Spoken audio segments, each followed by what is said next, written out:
as horas têm passado e eu quero aproveitar aqui e divulgar os livros do pastor João, pastor Joãozinho, né? Pastor João de Souza Filho. Nós temos aqui uma coleção de 4 livros. Se você comprar individualmente é 10, mas se levar os 4 ele faz por 30, né?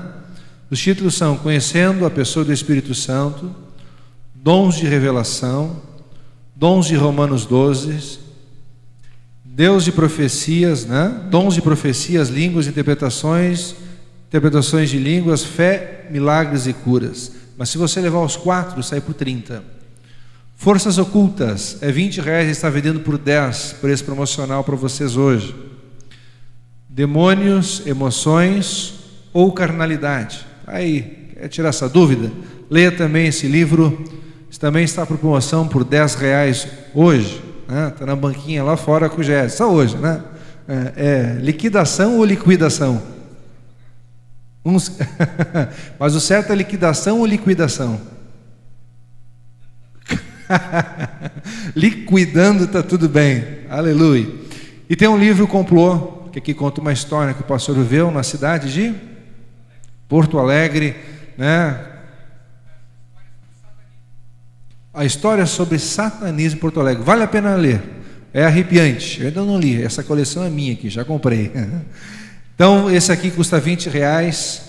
E o famoso livro Manual Ministério Pastoral, você que pretende ser pastor um dia, você deve ler esse manual. Inclusive esse aqui lhe deu um prêmio na Bienal em São Paulo em 2002, isso, por melhor livro cristão escrito, melhor livro para pastor escrito na ocasião. O pastor então João recebe um prêmio na Bienal em São Paulo. Esse livro também está hoje ali por R$20, né? Aleluia. Liquidar, para liquidar mesmo. Amados,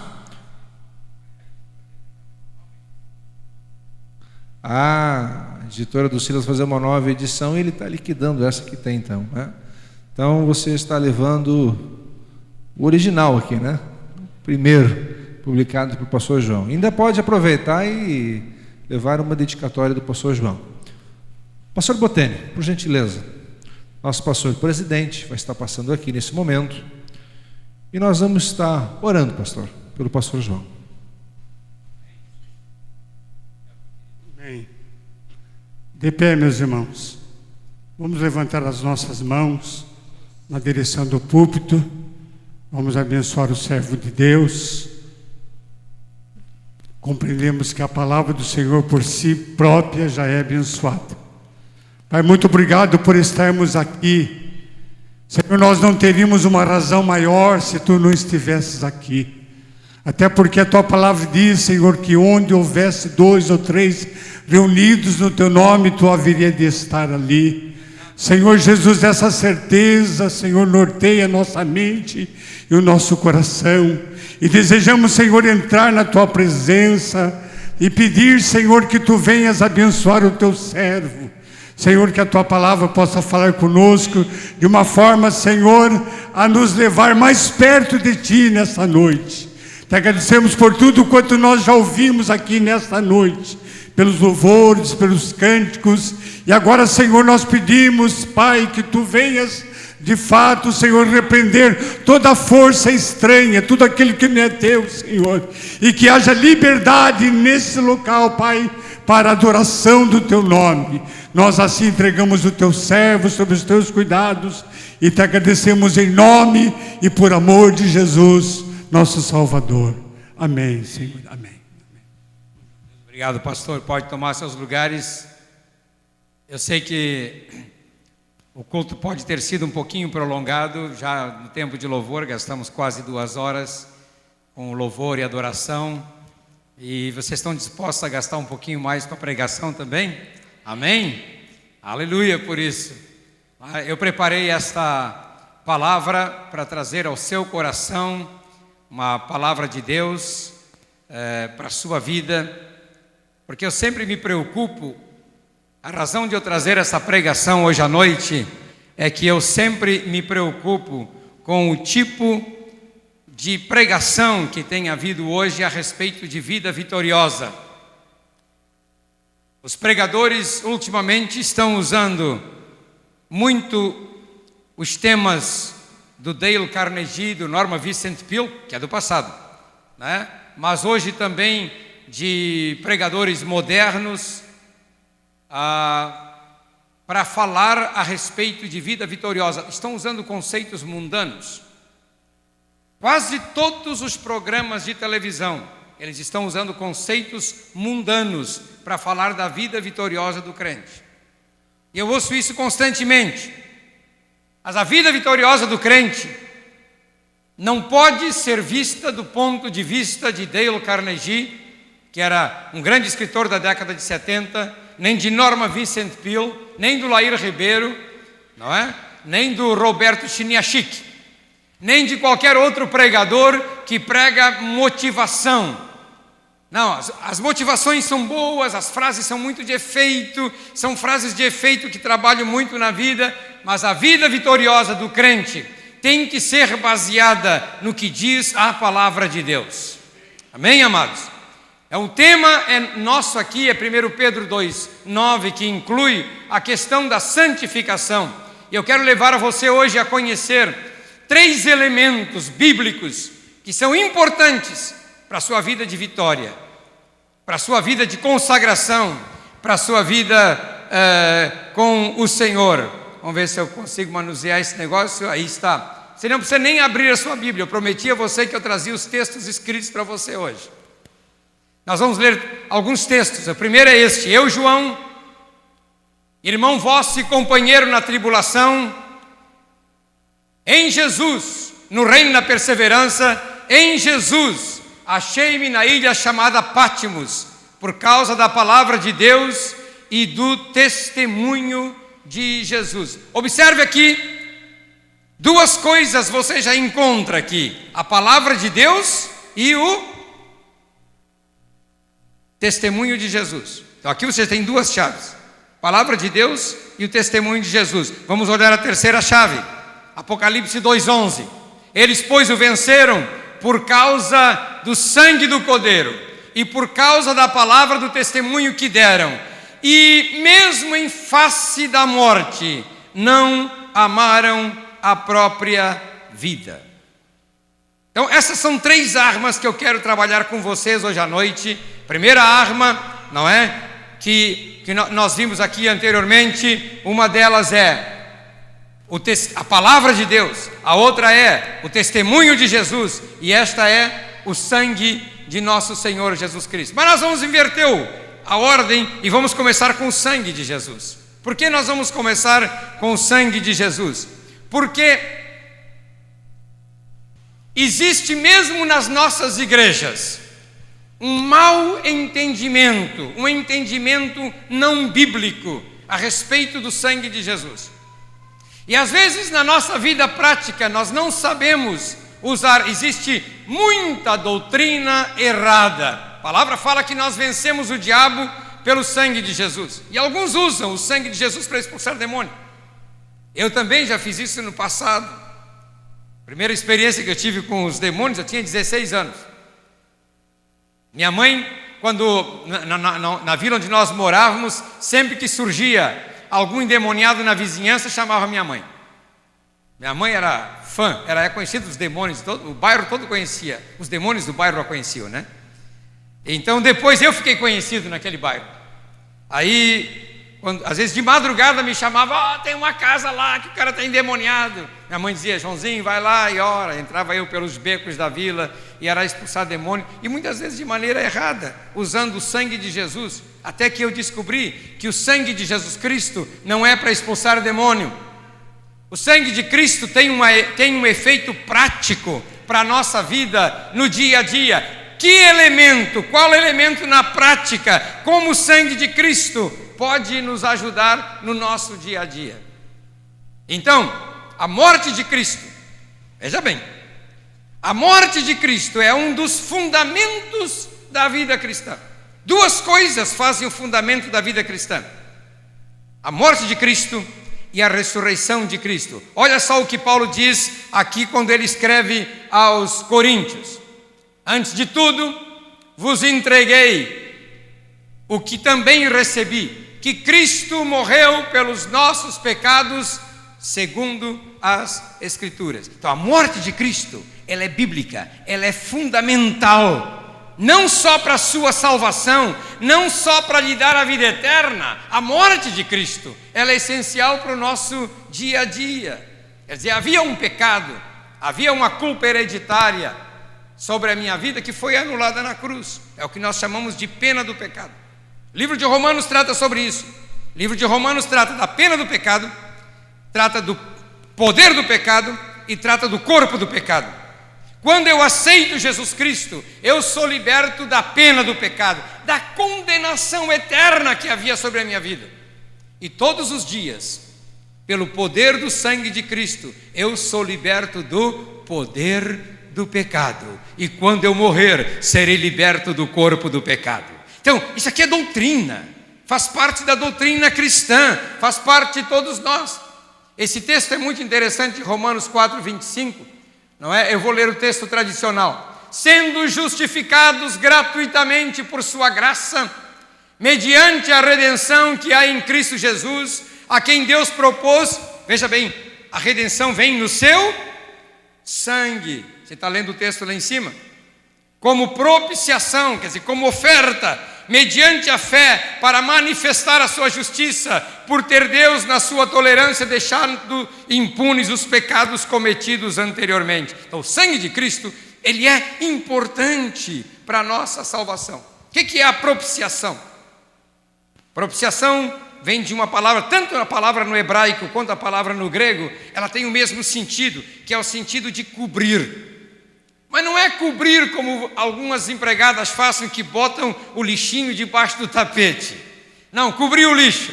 Não é cobrir uma sujeira na sua casa. Não. Cobrir no sentido de você tinha uma dívida com Deus. A dívida era impagável. Por nenhuma obra, por tudo que você fizesse, por mais que você fizesse, você nunca conseguiria pagar a sua dívida. É como aqueles que vivem no vermelho, né? Você já vive no vermelho? Não é pelo Inter que ganhou hoje, né? Foi à frente, viu? O teu Grêmio também foi lá bem, né? Mas o Inter foi bem hoje, né? Não é pelo Inter, não.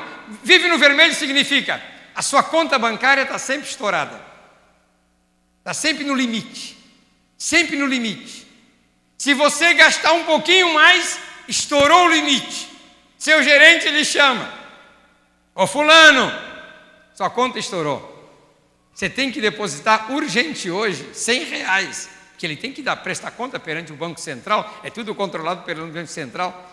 E de repente, você pega um extrato e descobre que alguém depositou R$5.000 na sua conta. Cobriu a sua dívida. Oh, glória, que assim fosse, né? Que maravilha, né? Cobriu a sua dívida. Quer dizer, a sua dívida foi coberta. Isso é o que significa propiciação. Havia uma pena, havia uma dívida que eu tinha que pagar, e Cristo pagou a dívida por mim. Ele cobriu a minha dívida, Ele fez a propiciação pelos meus pecados. Eu agora estou justificado.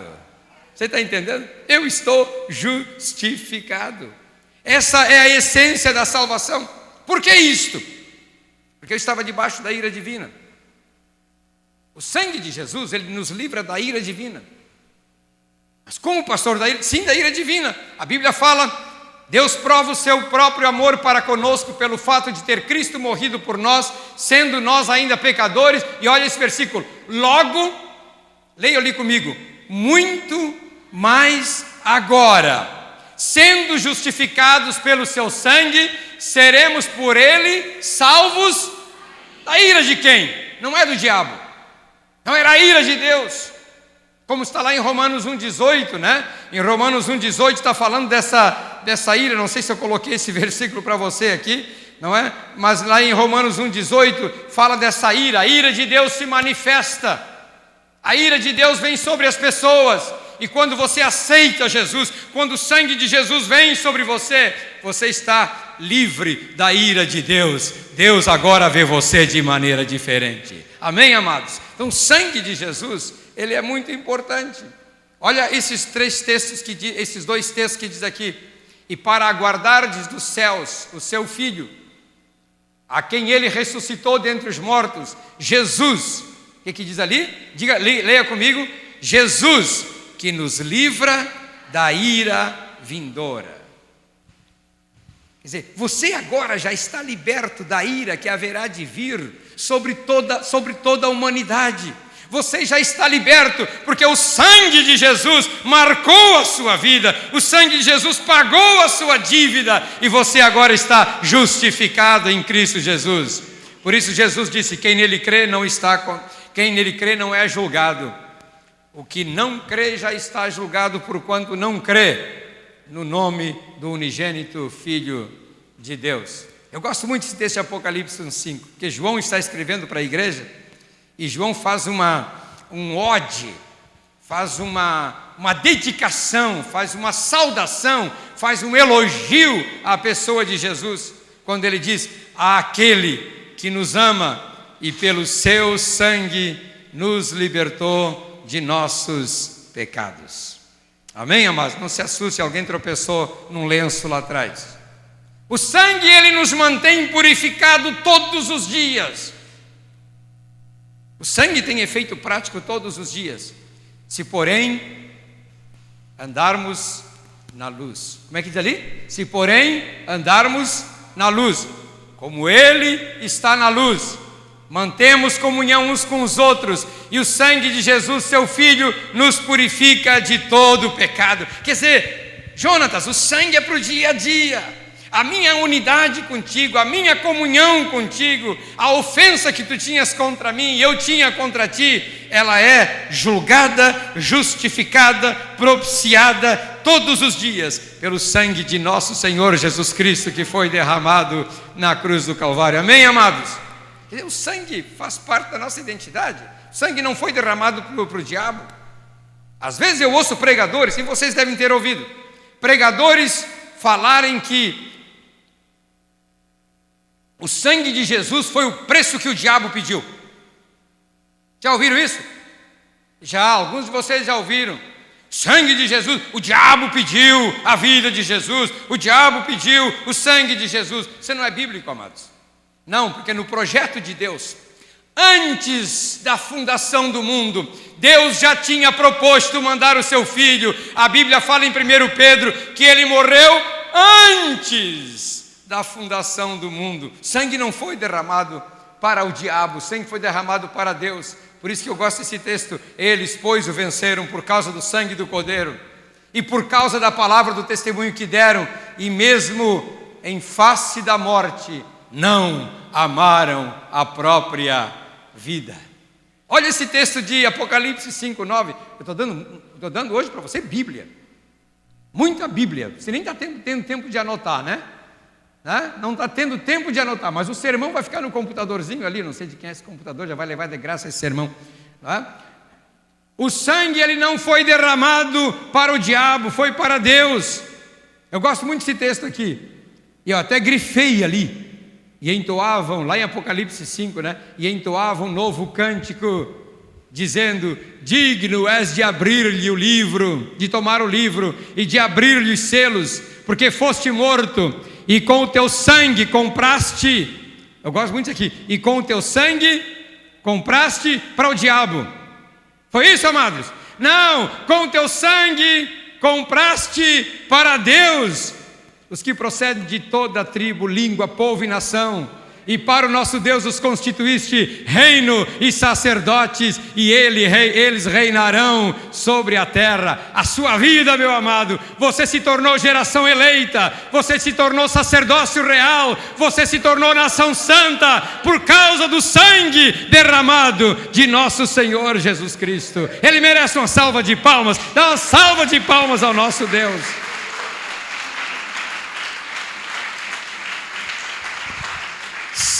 Sangue foi para Deus. Segunda chave que todos nós temos que ter, segunda chave da vitória, é a palavra do testemunho, conforme nós já vimos lá no texto anterior de Apocalipse 12 e 11. Eles, pois, o venceram por causa da palavra do testemunho. O que é a palavra do testemunho? é a defesa de Cristo. Por que João foi parar na ilha de Pátimos? Pela sua fidelidade a Cristo. Eu estava analisando, fazendo uma pequena reflexão teológica essa semana, porque eu estou para fazer uma mudança grande na minha vida, estou para me mudar para o estado de São Paulo, com 62 anos de idade, carregar toda uma mudança nas costas, 2.000 livros, igual a tartaruga carregando aquele casco, eu com aquela enorme biblioteca, não é? E tenho que me mudar. Eu comecei a fazer uma reflexão. Mas eu amo muito o Rio Grande do Sul, eu quero morrer na minha terra. Aí eu descubro, a minha terra não é aqui, a minha herança é nos céus. Aí comecei a imaginar Pedro, o Galileu. Pedro sai da Galileia, entrega a vida para o Senhor, vai morrer aonde? Em Roma. A história diz que ele morreu em Roma. Paulo, de Tarso, vai morrer em Roma. João, o apóstolo, lá um pescador na Galileia. Onde é que ele vai morrer? Na ilha de Pátimos. Vai parar lá como prisioneiro. O único que morreu na sua terra, mas ainda assim martirizado, deve ter sido o irmão de Jesus, que foi Tiago. Todos os demais morreram longe da sua terra, porque a terra que eles visavam era a eternidade, era os céus. Eles eram peregrinos nessa terra. E eu sou peregrino nessa terra. Por que João foi parar em Pátimos? Porque era fiel a Jesus. Era fiel a Jesus. Não conseguiam matá-lo.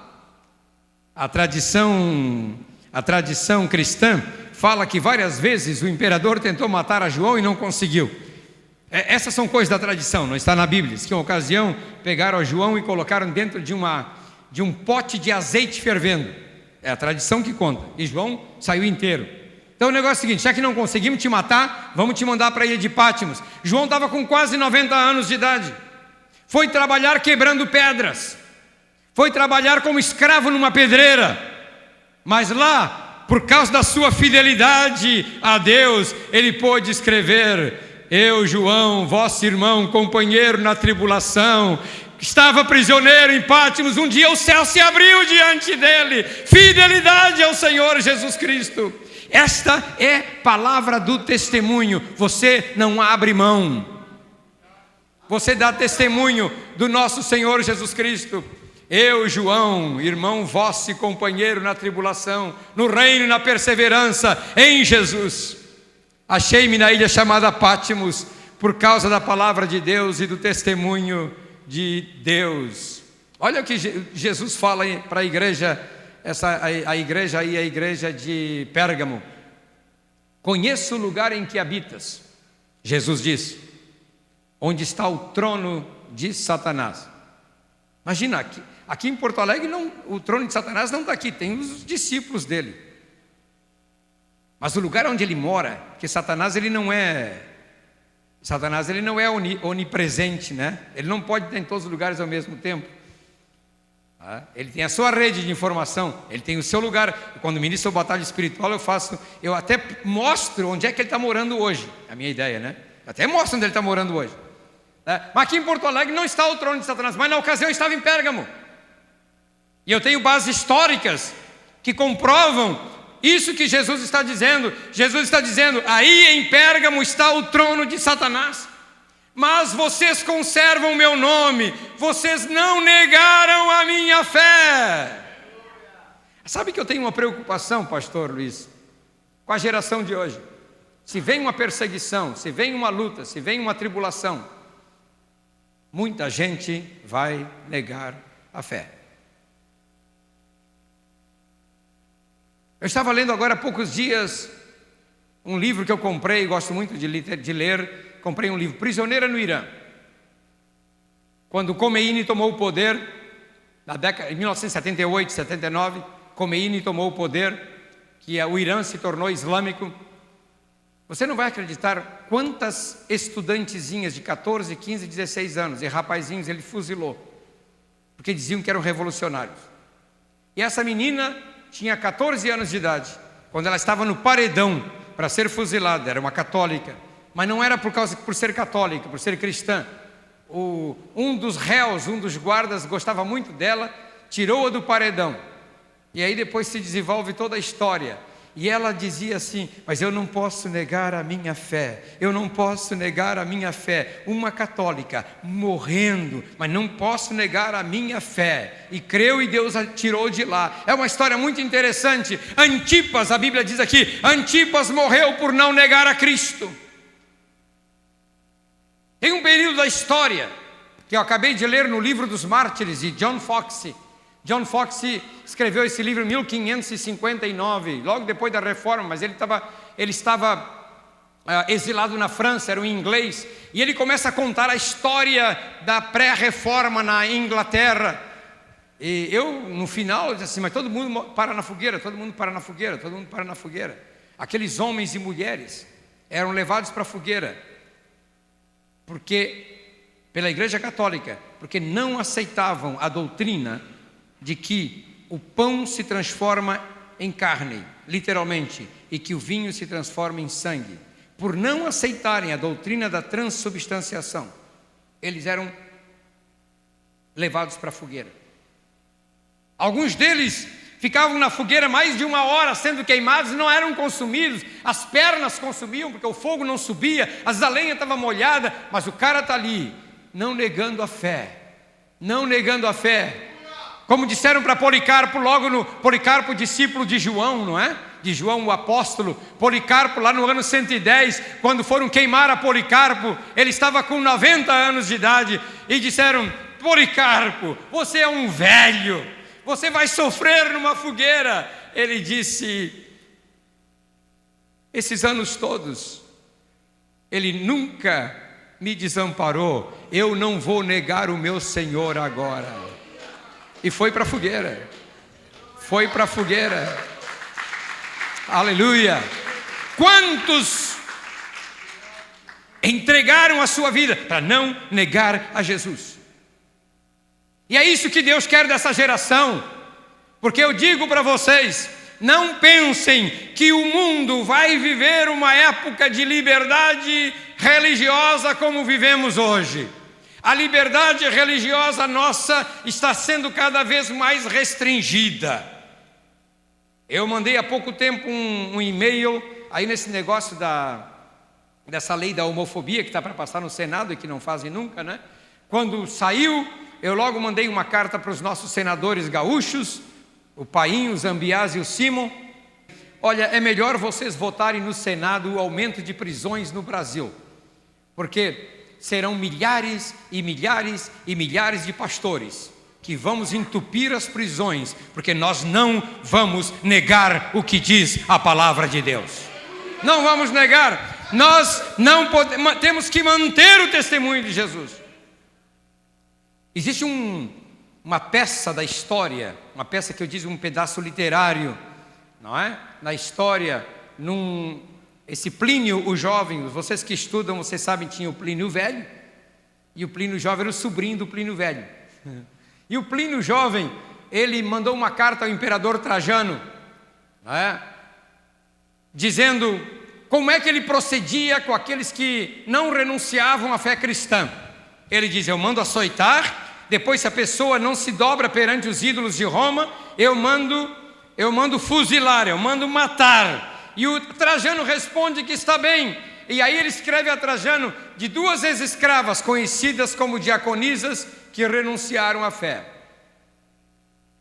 E naquela época também havia os que renunciavam à fé, com medo da morte. Será que você tem medo da morte? Será que você aguenta o martírio? Será que você aguenta a prisão? Será que você aguenta o sofrimento? Será que você está disposto a sofrer por Cristo? Mas não negar o testemunho de nosso Senhor Jesus Cristo.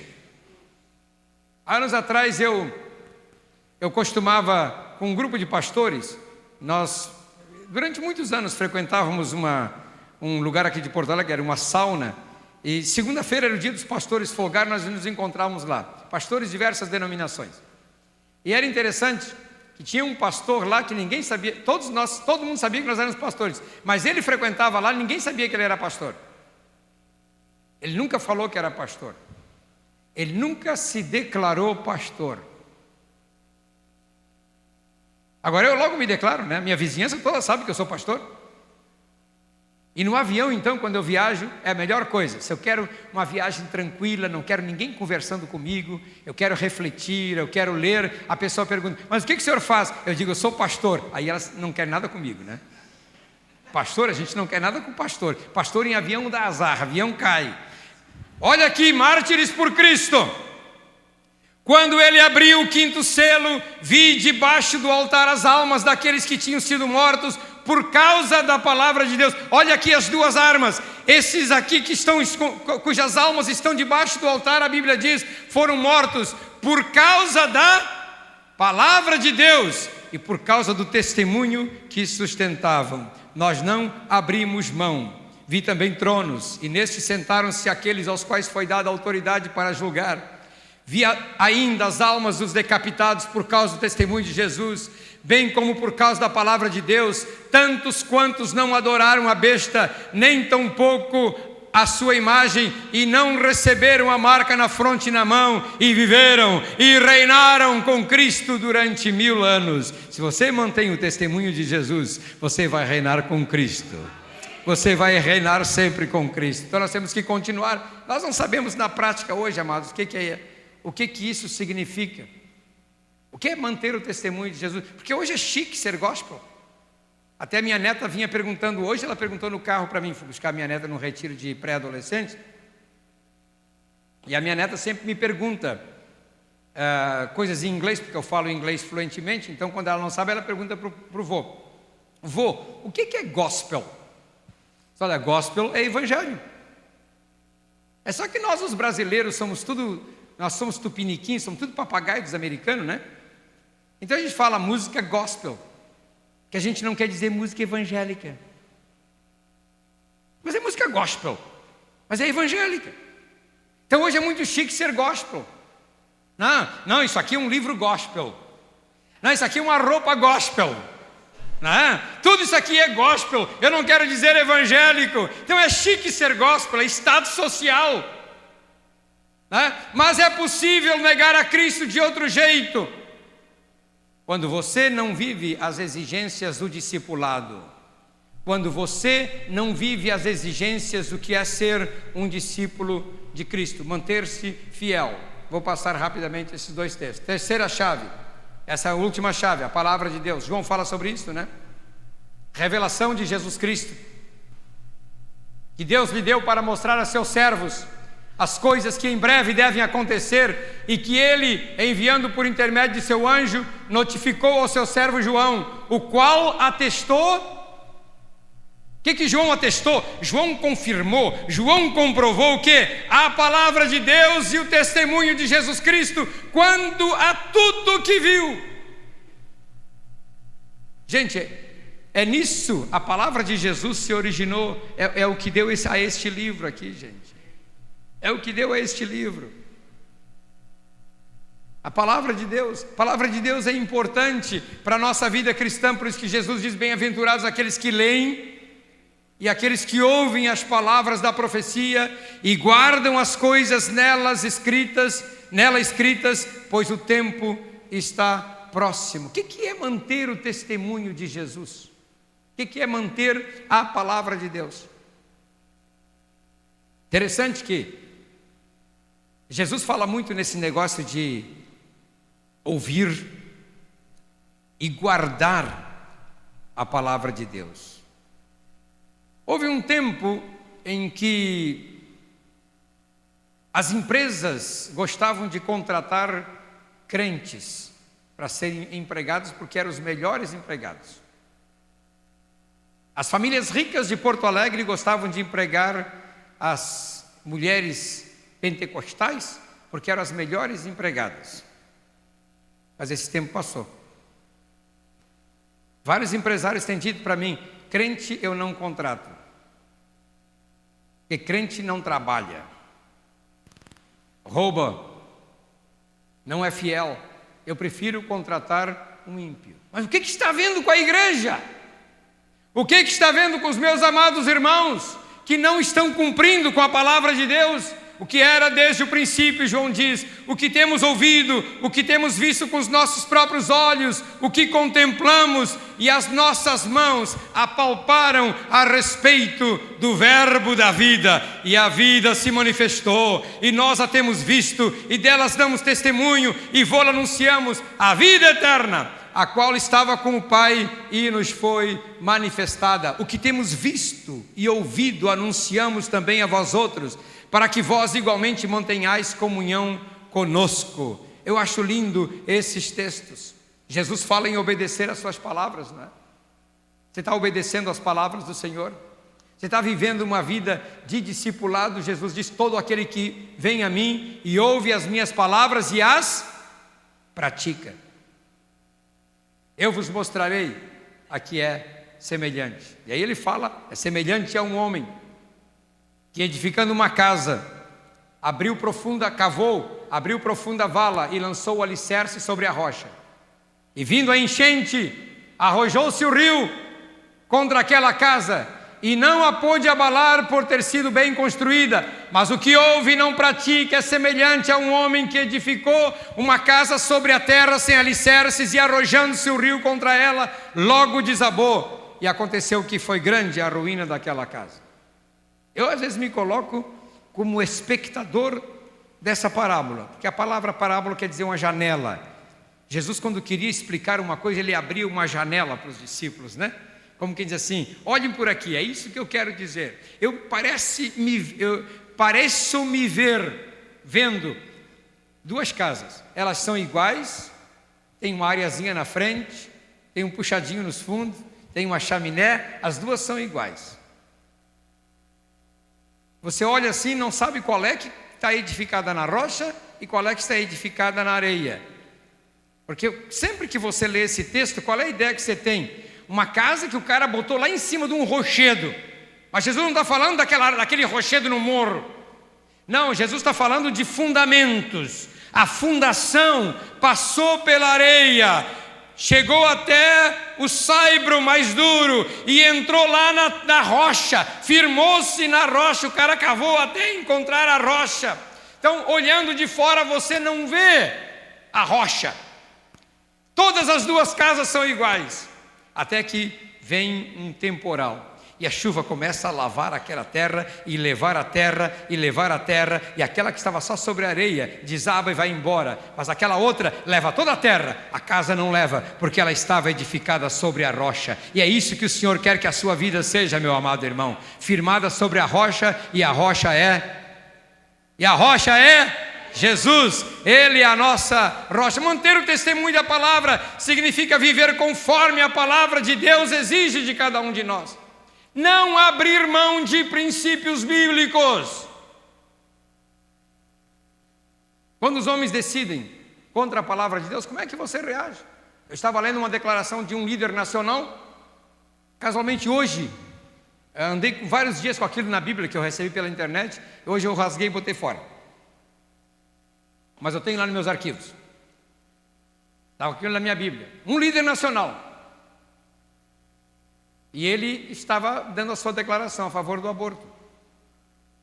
Um líder nacional. Que tem aí milhões de membros pelo Brasil. E quem fazia a acusação contra ele era um jornalista do jornal O Estado de São Paulo. Eu disse, mas que vergonha para a fé cristã. Nós que deveríamos defender a vida, agora somos acusados também de que podemos matar a vida. E não só nas questões de aborto, mas na questão das células-tronco. Que a célula-tronco estava sendo tirada, sendo feita através de um embrião, e o embrião já é vida. E a igreja não estava se posicionando. A igreja evangélica não estava se posicionando, e a igreja evangélica não estava se posicionando na questão homossexual. Alguns dos meus colegas estão sendo processados só porque pregaram contra o homossexualismo. Eu tenho um pastor luterano muito amigo meu que mora no sul de Minas. Está tentando ir embora para os Estados Unidos como exilado, porque aqui ele tem vários processos pela minoria homossexual que o acusa de discriminação. E ele está tentando ir embora. Mas ele está sofrendo. Sofrendo muito. E sabe quem é que está defendendo os cristãos? Um filósofo que não escreve mais no jornal Zero Hora, porque aqui bloquearam para ele não escrever mais. Olavo de Carvalho, ele escreve no jornal O Globo, mas não escreve aqui no grupo Siroski, ele não escreve aqui, ele foi proibido. Ele é que está defendendo os cristãos, e ele é o único que eu conheço, que não é cristão, que está levantando também a bandeira e dizendo: podem me processar, mas eu vou ficar com a fé cristã. Vai chegar um momento, amados, que nós vamos ter que botar a nossa reputação em risco.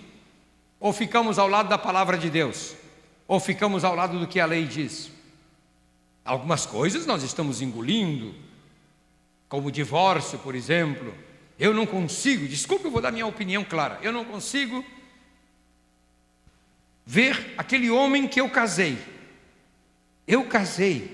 Ele fez aliança de fé, ele fez compromisso ao lado da esposa.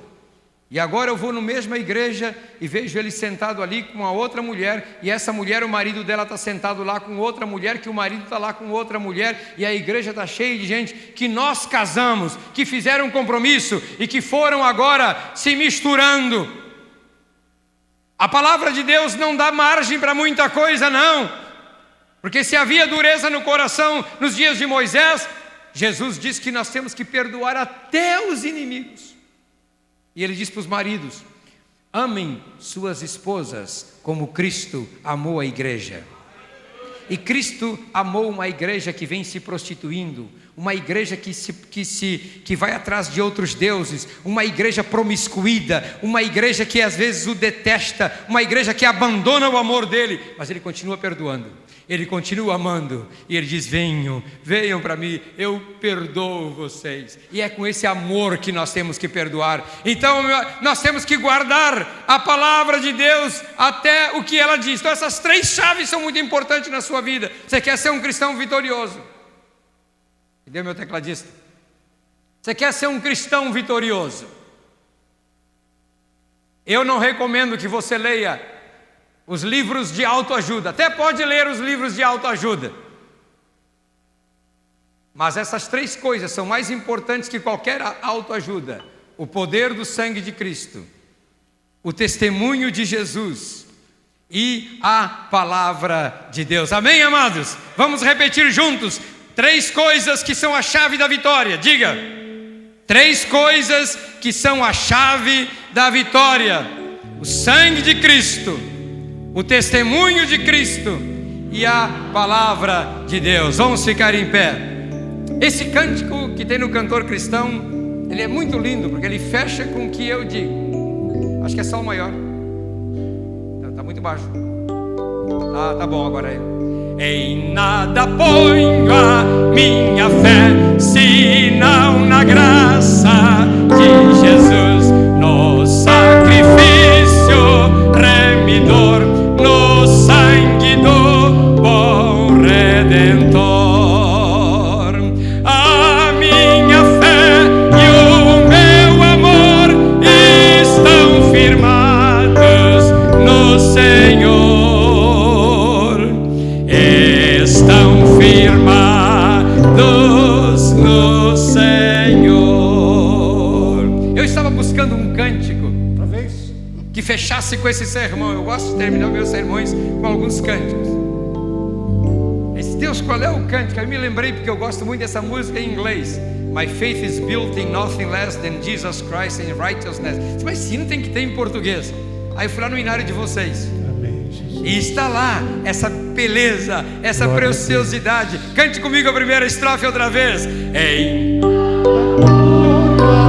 minha fé, senão na graça de Jesus, no sacrifício remidor, do sangue do bom Redentor. A minha fé e o meu amor estão firmados no Senhor, estão firmados no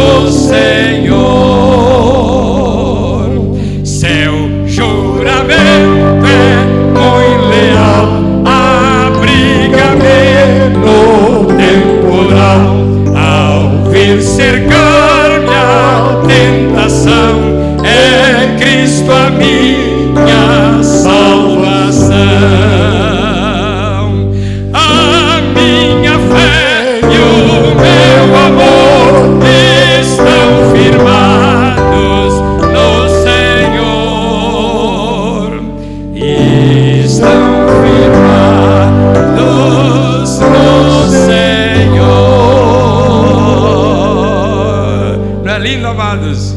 Vamos cantar a primeira estrofe de novo? Eu gosto da primeira estrofe, né? Em nada ponho a minha fé, se não graça de Jesus, sacrifício remidor no sangue do bom Redentor. A minha fé, meu amor estão firmados no Senhor, estão firmados no Senhor. Oh Deus, nós oramos essa Aleluia, noite, Jesus. Senhor, para que o Senhor levante uma geração comprometida com a Tua Palavra. Nós oramos para que o Senhor levante uma geração comprometida com o testemunho de nosso Senhor Jesus Cristo. Senhor, nós oramos para que o Senhor levante homens e mulheres, moços e moças totalmente comprometidos com o Senhor. Sejam fundamentados no discipulado, na vida cristã. Deus, nós oramos agora, Pai, levanta uma igreja vitoriosa, mas não uma igreja vitoriosa baseada em paradigmas, em conceitos, em frases de efeitos humanos. Levanta uma igreja vitoriosa, que é firmada no sangue de Jesus Cristo, que é firmada na palavra de Deus e que é firmada no testemunho de Jesus. E a Ti damos a honra e a glória para todos sempre. Amém. Oh, dá salva de palmas ao nosso Senhor. Aleluia. Amém, queridos.